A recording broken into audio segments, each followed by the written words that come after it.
नैरा एक छोटे से गांव की छोटी सी लड़की थी जिनका सपना था कि वह एक दिन बड़ी जगह पहुंचेगी और जहां भी जाएगी वह वहां कुछ खास करेगी।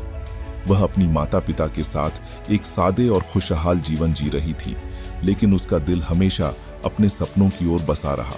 नैरा की बचपन की कहानी उसके सपनों की ओर पहला कदम था।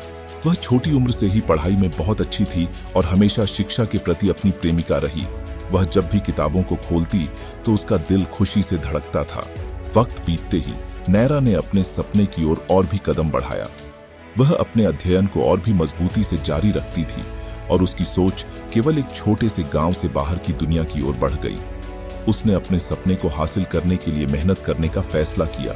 नैरा की मेहनत और उसकी उत्साहबद्धता ने उसे एक बड़े शहर में एक प्रमुख कॉलेज में प्रवेश दिलाया। वह जब भी कक्षा में बैठती तो उसका सपना और भी पक्षपाती होता था। वह सपने को पूरा करने के लिए और भी मेहनत करने लगी, लेकिन बड़े शहर में आकर नैरा को कई चुनौतियों का सामना करना पड़ा। वह अकेली थी और उसके पास बहुत कम संसाधन थे। उसकी कमाई से उसके खुद के खर्च को पूरा करने में भी कठिनाइयां आईं, लेकिन वह कभी हार नहीं मानी और अपने सपने की प्राप्ति के लिए मेहनत करती रही।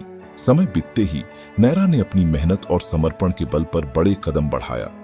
वह अपनी कठिनाइयों को पार किया और अपने सपने को हासिल किया। वह एक दिन उसी बड़े शहर में एक बड़ी सी कंपनी में काम करने का मौका प्राप्त करी और उसकी कहानी एक सफल युवती की बन गई।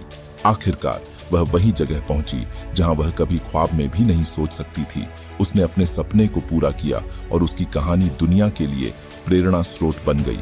उसका सफल होना सिर्फ उसकी मेहनत और समर्पण का परिणाम था, जो उसने अपने सपने को पूरा करने के लिए किया। इस कहानी से हमें यह सीखने को मिलता है कि सपने हासिल करने के लिए केवल मेहनत और समर्पण की आवश्यकता होती है, चाहे आप किसी भी समृद्धि क्षेत्र में हों। सपने हमें बड़े कदम से सफलता की ओर ले जाते हैं और वह सिर्फ हमारे समर्पण और इच्छा के साथ ही संभव है। चैनल को सब्सक्राइब करें और अपने सपनों की प्राप्ति की यात्रा में हमारे साथ जुड़ें। धन्यवाद।